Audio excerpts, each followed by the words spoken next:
Toştoruyam jayın eкен canım. Sancho. 1 yaş. Bunu 6 ay murun Nasiyaga 100 mingge berdim ele.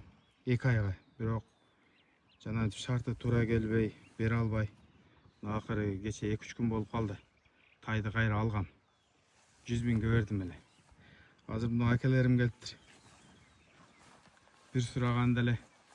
Эми бул жерде жана бирөөнүн эле мээнети калды да ушунча караганча.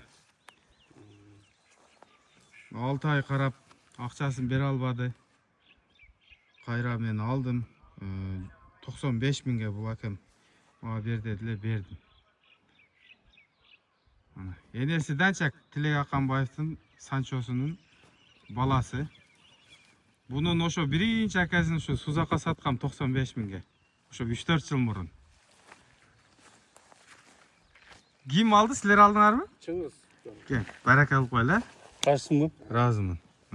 Жакшы ат болсун да. Санчолор өзү, мына акамда бир Санчо бар. 600 mingge алган.